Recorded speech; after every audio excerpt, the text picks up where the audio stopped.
trop contente de vous présenter cette liste de livres. Ce sont des livres qui m'ont vraiment impacté positivement en 2024, donc je trouvais important de les partager avec vous. Et sans plus tarder, let's go pour la liste.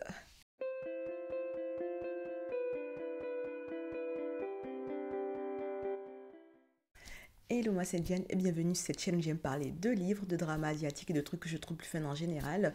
Bienvenue dans cette série de vidéos où je fais un peu un bilan sur mon année 2024. Je suis un peu en retard, mais bon, il n'est jamais trop tard, on va dire.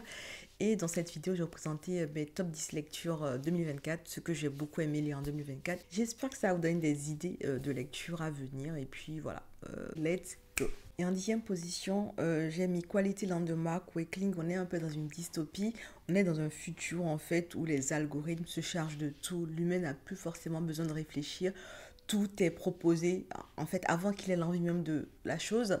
Et j'ai beaucoup apprécié cette dystopie parce que je trouvais que l'auteur essayait de dénoncer en fait le monde des algorithmes, le monde dans lequel on se retrouve actuellement et en fait le monde qui peut en fait partir en couille si on n'arrive pas à contrôler, si on ne met pas de garde-fou. Et j'ai bien aimé sa dystopie qui va étirer les choses en fait dans leur extrême et qui va vous faire flipper de manière assez drôle quand même parce qu'il essaie de rendre le ton léger mais il dénonce quand même pas mal de choses. Il y a aussi une évasion constante en fait quand on lit le livre de publicité à tout va et on réalise en fait que ce qu'il disait il y a quelques années c'est en train de se passer là tout le temps. Limite on doit même payer aujourd'hui pour ne plus avoir des pubs qui nous sont bombardées à la face. Donc je trouvais que ce roman est assez intéressant. Il a sorti un volet 2 dans le même monde dystopique donc je pense que je vais les lire bientôt en 2025. Donc voilà, c'est un livre qui fait rire, mais ce qui dénonce est vrai. Du coup, on va rire un peu jaune et on va suivre des personnages qui sont attachants, qu'on va retrouver dans des réalités vraiment assez merdiques. On va se dire, ah là là, c'est quoi ce monde? Bref, c'est un livre que j'ai beaucoup apprécié. Et si vous aimez les réalités dystopiques, si vous aimez les livres qui vont vous raconter des choses qui peuvent se dérouler dans un futur assez proche, sur un temps un peu rigolo, on va dire, vous allez aimer ce livre-là parce que c'est plutôt bien fait. En 9e position, j'ai mis La route de Cormac McCarthy. Et on est dans un monde dystopique aussi. L'apocalypse a eu lieu et le monde est dévasté. Il y a de la poussière, il y a des morts un peu partout. Et en vrai, en fait, on va suivre juste un père et son fils qui longent une route vers le sud pour se réchauffer parce qu'il fait très froid là où ils sont. Et on va les suivre pendant leur péripétie. Donc la route, c'est suivre un père et un fils pendant qu'ils parcourent un chemin qu'ils essaient de suivre sur ce chemin-là parce qu'ils se font attaquer par des cannibales, ils se font attaquer par des voleurs. Il y a pas mal de choses qui se passent dans ce monde-là et moi j'ai beaucoup apprécié ce livre pour le côté très émotionnel. En fait, on s'attache énormément au personnage du père et du fils. Ils disent pas beaucoup de choses, mais les quelques mots qui se disent, en fait, on sent qu'ils sont très attachés l'un à l'autre, on sent l'amour qui existe entre eux, on sent qu'ils sont dans une situation désespérée, on sent qu'ils essaient de faire du mieux qu'ils peuvent pour survivre dans ce monde-là. Et je trouve que tout est en subtilité, surtout on ne sait pas c'est quoi les raisons de l'apocalypse, on ne sait pas ce qu'est devenue l'humanité. Bon, on devine un peu ce qu'est devenue l'humanité, on devine que les quelques survivants sont devenus cannibales parce qu'il n'y a pas de nourriture, les gens meurent de faim, donc ils se jettent sur un peu tout, et les enfants, en fait, c'est prisé parce que, voilà, c'est je ne vais même pas dire c'est quoi, mais du coup, en fait, c'est vraiment une histoire assez déchirante, un père et un fils, un amour profond qu'on sent tout le long. Bref, c'est une lecture que j'ai beaucoup appréciée pour le côté très très émouvant et on était très engagés émotionnellement avec le père et le fils. On espérait qu'ils survivent tout le long, vraiment on l'espérait jusqu'au bout.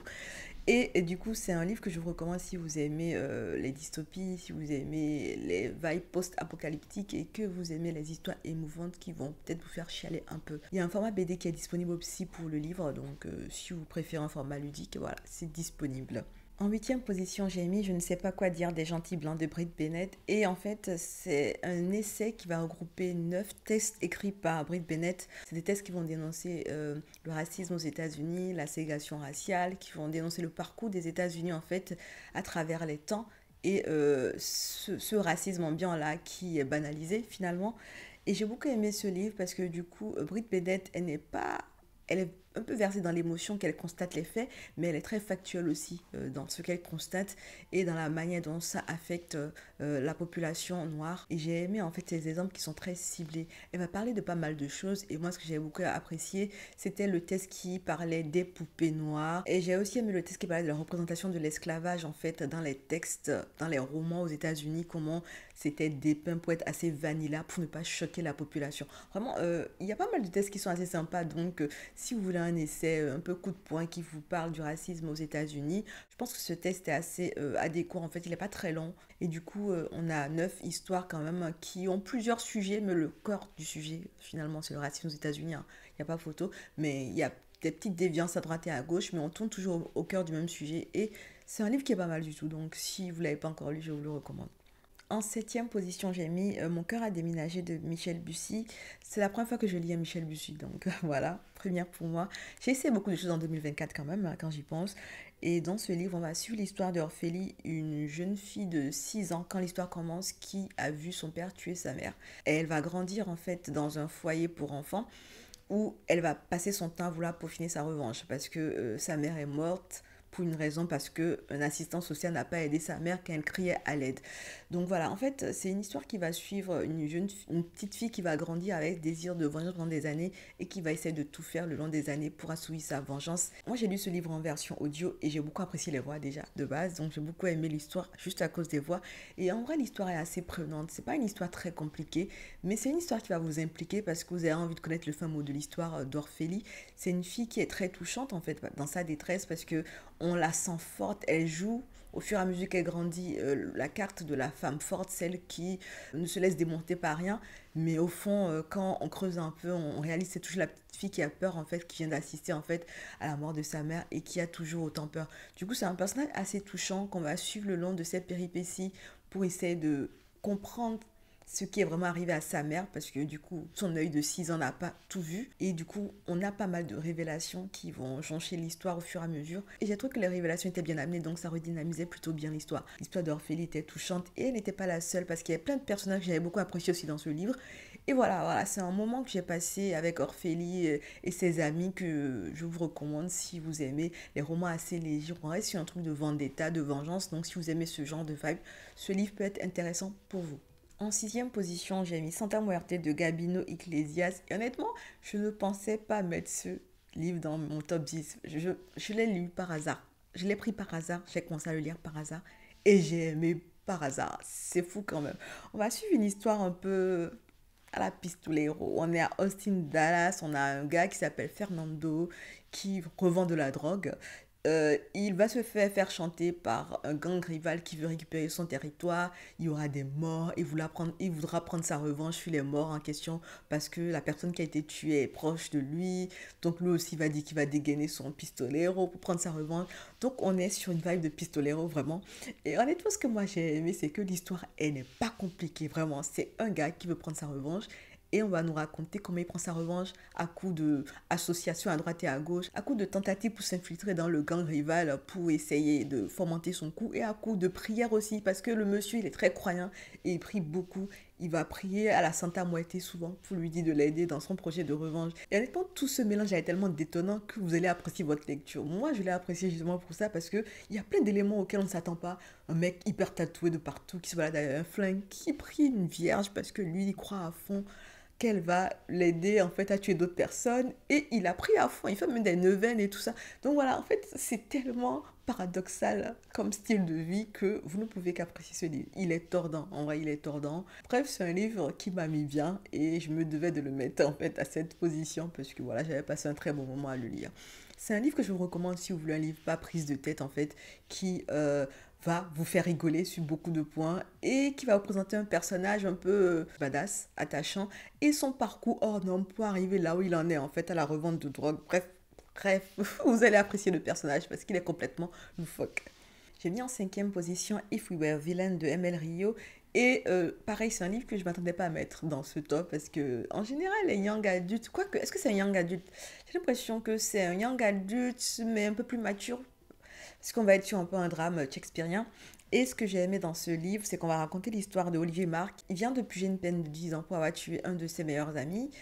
Ils ont tous fréquenté une école réputée de théâtre et l'ami en question qu'il a tué était un de ses camarades de classe. On va être dans un contexte où des acteurs dans cette prestigieuse université-là vont tout faire pour essayer d'avoir les rôles qu'il convoite et ça peut créer des tensions. Bref, il y aura un mort, Olivier va être condamné pour cette mort-là. On le retrouve 10 ans plus tard pendant qu'il raconte la vraie histoire de ce qui s'est passé. J'avais peur de ne pas aimer ce livre parce que j'avais déjà appris que c'est un livre qui va faire beaucoup de références au théâtre, à des pièces de théâtre assez iconiques et assez connues, célèbres. Et vu que je ne suis pas très forte en théâtre, je ne maîtrise pas vraiment le théâtre en général, hein, mais je connaissais Shakespeare et je connaissais aussi comment ces histoires il est tourné. Bref, ce livre en fait m'a fait les références au théâtre et aux pièces iconiques, en fait, vu qu'on les connaît la plupart du temps, ça passe, on arrive à recontextualiser, à savoir dans quel cadre ils sont glissés là.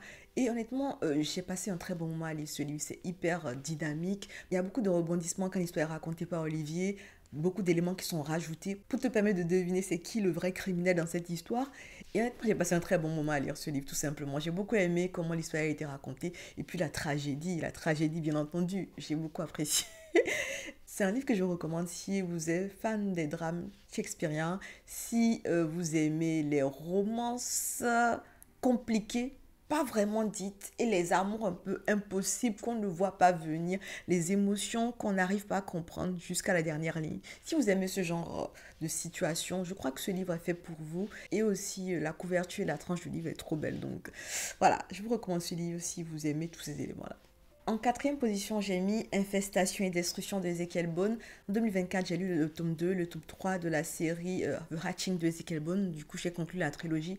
Et honnêtement, j'ai beaucoup adoré. J'ai trop aimé. L'histoire, on est dans un univers dystopique. J'ai l'impression qu'il y a beaucoup de choses. Il y a beaucoup de points communs parmi les trucs de mon top. C'est que la dystopie et des trucs apocalyptiques. C'est bizarre. Bref, on est dans un univers où les araignées ont envahi la Terre. Ce sont des araignées qui dévorent les humains, du coup, massacrent partout en fait. Elles se logent même dans les humains pour pondre des œufs et pour pouvoir avoir d'autres araignées encore plus bouffeuses d'hommes.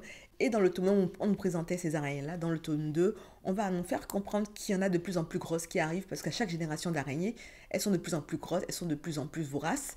Et dans le tome 2, on nous présente les grosses araignées, leur projet de vie pour la Terre et pour les humains. Et dans le tome 3, on nous explique comment est-ce que les humains, avec l'équipe des scientifiques, des militaires, enfin voilà, de tous ceux qui ont réfléchi sur la situation, vont faire pour éliminer la menace finalement. J'arrivais pas à me décider sur lequel mettre dans la position 4, donc j'ai mis les deux. Et je trouve que c'est une trilogie qui est assez intéressante si vous aimez les univers dystopiques, les univers apocalyptique, à vibe fantastique. Vous allez aimer cette trilogie de Ezekiel Bone parce que je trouve qu'elle est assez bien dosée.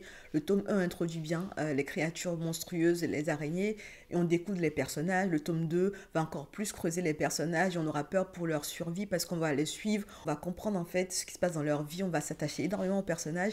Du coup, on aura tout le temps envie qu'ils survivent. On va aller voir pendant qu'ils suivaient comment l'armée, comment tout le monde essaie de gérer la situation, tous les états finalement. Et le tome 3, lui, va introduire une notion politique que je n'avais pas vu venir. Je ne sais pas pourquoi elle a été amenée, mais bon. Et on aura aussi la destruction des araignées. Donc voilà, tout est bien qui finit bien. Moi, tous mes personnages que j'adorais, du fond du cœur, ils sont restés vivants jusqu'à la fin.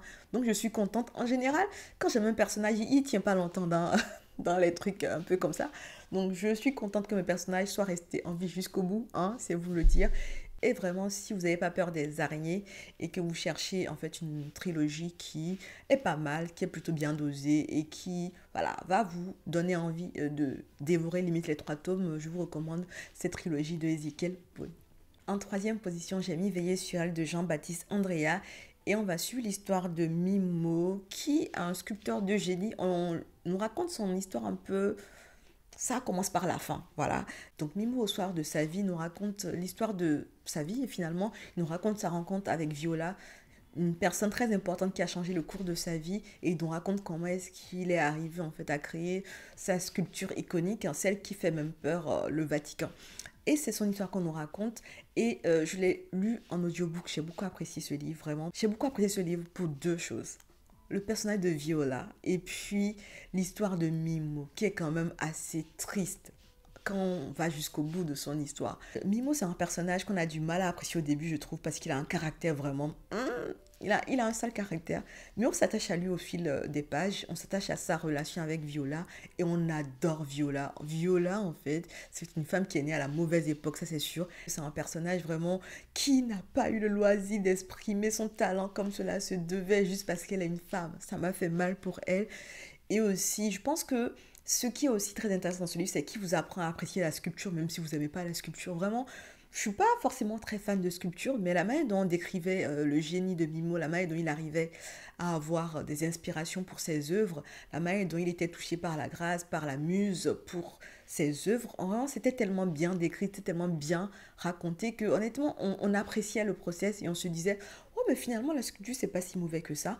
Et honnêtement, il y a même une phrase que j'ai retenue en fait. Pour l'art de sculpter, alors que c'est pas mon dada, hein, la sculpture et tout ça. C'était un des maîtres de Mimo qui disait sculpter, c'est très simple, c'est juste enlever des couches d'histoire, d'anecdotes, celles qui nous sont inutiles, jusqu'à atteindre l'histoire qui nous concerne tous. Toi, moi et cette ville et le pays entier. L'histoire qu'on ne peut plus réduire sans l'endommager. Et c'est là qu'il faut arrêter de frapper. Et je trouve que finalement, c'est un livre qui n'est pas hypé pour rien. C'est un livre qui garde une bonne structure. On ne s'ennuie pas. L'histoire est vraiment prenante. Vous allez vous attacher énormément au personnage. Donc, je vous le recommande si vous aimez tous ces éléments-là. En deuxième position, j'ai mis Les oiseaux du temps de Amar El Mokhtar et Max Gladstone. Et on va nous raconter l'histoire de deux femmes qui appartiennent à deux camps opposés qui se livrent une guerre temporelle. Donc on va nous présenter Bleu et Rouge qui sont deux combattantes vraiment, je pense qu'elles sont au top de leur game. C'est l'élite en fait des combattants de chacun des clans. Et elles se livrent des batailles temporelles, c'est-à-dire qu'elles vont dans le passé, dans le futur pour modifier des choses, pour gagner une guerre. On ne sait pas c'est quoi la guerre, on sait juste que c'est deux camps différents qui s'affrontent et ils préfèrent aller modifier des choses dans le passé, dans le futur pour gagner la guerre en question. Du coup, les deux combattantes là vont se croiser sur un champ de bataille.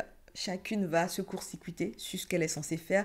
Et en fait, cette interaction-là va leur donner l'envie d'essayer de garder un contact.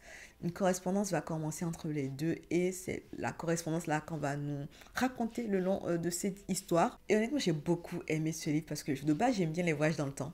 J'aime bien la dualité espace-temps, j'aime bien la manière dont on peut avoir des paradoxes temporels et tout ça quand tout est mal fait. Du coup, j'aime bien la vibe générale sur les voyages dans le temps. Et j'ai trouvé le contexte assez drôle en fait. Deux combattantes qui voyagent dans le temps et qui se laissent quand même des correspondances dans le temps. Donc chacune doit revenir à une époque pour avoir la correspondance de l'autre. Et elles font ça en soum-soum pour ne pas se faire choper en fait par leurs clans qui sont en bataille. Et au-delà du fait que ce sont des combattantes vraiment qui sont hyper badass, les badass, vous savez, j'aime beaucoup.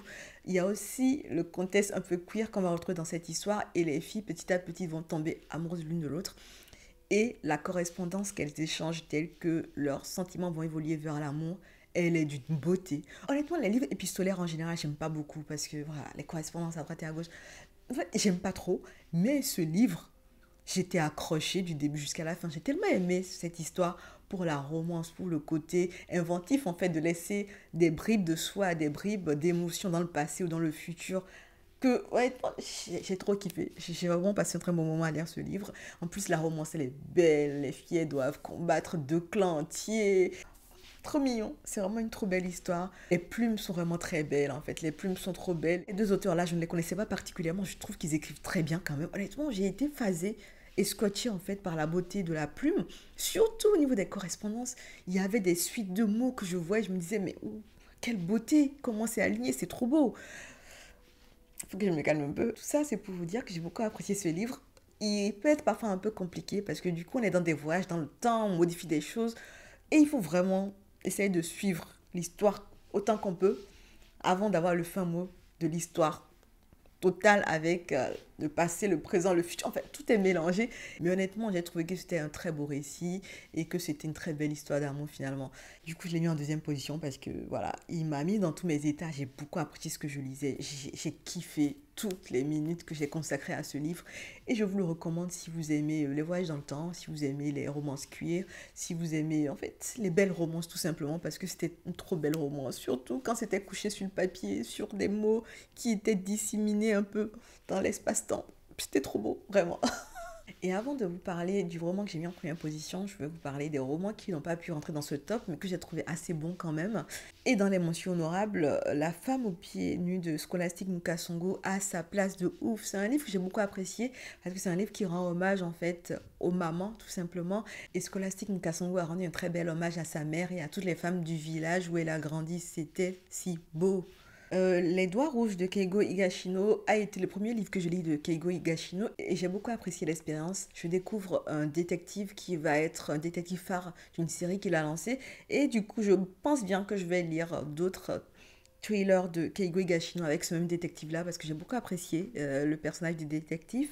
Die with Zero, Getting All You Can from Your Money and Your Life de Bill Perkins, c'est un livre que j'ai beaucoup apprécié aussi. C'est un livre qui m'a permis d'avoir un autre point de vue sur la gestion de l'argent et comment essayer quand même de mettre de côté en ne se privant pas totalement. Donc c'était pas mal. Last Hero Inuyashiki de Hiroya Oku m'a fait du bien de ouf. C'était un manga que j'ai tellement apprécié. Et vraiment, si vous ne l'avez pas encore lu, tentez-le. Ça peut être une très bonne expérience pour vous aussi. Et en première position, j'ai mis Le Comte de Monte Cristo, le volume 1 de Alessandro Dumas. Et bien entendu, Le Comte de Monte Cristo, qui ne connaît pas cette histoire. Enfin, je connaissais l'histoire générale, mais je n'avais pas encore lu le livre. Et du coup, j'ai commencé à me rattraper en 2024 en démarrant le volume 1. Et honnêtement, j'ai apprécié énormément ma lecture. J'ai passé un très bon moment à lire cette histoire de revanche. Et le volume 1 va se concentrer sur... On va être sur l'exposition de ce qui s'est passé. Hein. On va être sur la présentation du personnage d'Edmond Dantès, de comment est-ce que les gens lui ont fait ça à l'envers et de comment petit à petit il va réaliser qu'on lui a fait ça à l'envers et qui va se dire tiens, ils ont dévoré une facette de moi que je ne connaissais pas, je vais prendre bien ma revanche. Et honnêtement, la manière dont il planifie tout ça petit à petit, c'est trop bien raconté. C'est vrai que c'est long hein, parce que 1000 pages, j'ai pas osé tourner 1000 pages, du coup je l'ai lu en version audio. Le volume 1 et honnêtement on ne s'ennuie pas, c'est assez dynamique, on adore les personnages, on aime suivre leurs histoires, on s'attache énormément à Edmond Dantès et on a hâte qu'il prenne sa revanche parce que pour le coup, on est avec lui pour cette revanche commune là. On ne la fait pas, mais on est avec lui quand même. Honnêtement, c'est un livre que j'ai beaucoup apprécié. J'ai passé un très bon moment et je l'ai mis en première position parce qu'il a pris beaucoup de mon temps en 2024 et j'ai apprécié tout le temps qu'il a pris en 2024 pour que je le lise. Donc, il mérite sa place fortement. J'ai beaucoup aimé. Je prépare d'ailleurs une vidéo sur ça bientôt. Je ne sais pas encore quand, je ne vous dis pas de date, mais bon, je vais en parler en vidéo et tout sur un truc expérimental, une vidéo expérimentale. 2025, ce sera l'année des vidéos expérimentales d'ailleurs. Et du coup, voilà, ça vous dit à quel point j'ai apprécié ce livre et je l'ai mis en première position aussi. Donc voilà, c'est un très bon livre. Si vous ne l'avez pas encore lu et que vous avez peur de la version papier, les 1000 pages là, essayez la version audio. Ça peut débloquer le truc et vous permettre d'aller jusqu'au bout de la lecture du livre finalement. Et voilà comment j'ai passé l'année 2024 sur les très bonnes vibes. Comme d'habitude, ce n'est que mon avis, je ne vous parle que de mon ressenti pendant que je lisais ces livres-là. Je les ai classés que selon la manière dont j'ai apprécié mes lectures. Donc voilà, c'est que mon ressenti. Sachez qu'on vient de finir avec les bonnes vibes, hein, donc on va aller bitcher bientôt dans les 2 vidéos à venir qui vont être les vidéos pire drama que j'ai visionné en 2024 et pire lecture de 2024. Donc stay tuned for that. N'hésitez pas à glisser en commentaire votre top lecture 2024. Partagez un peu les romans qu'on a aussi checké nous aussi de notre côté. Si vous avez aimé cette vidéo, n'hésitez pas à la liker, partagez-la et n'hésitez pas à laisser un petit commentaire aussi, ça fait plaisir. Bref, j'ai fini cette vidéo, donc on se dit à bientôt dans la prochaine vidéo. Logiquement, flop drama 2024. Stay tuned for that. Et en attendant, prenez soin de vous. À bientôt. Ciao.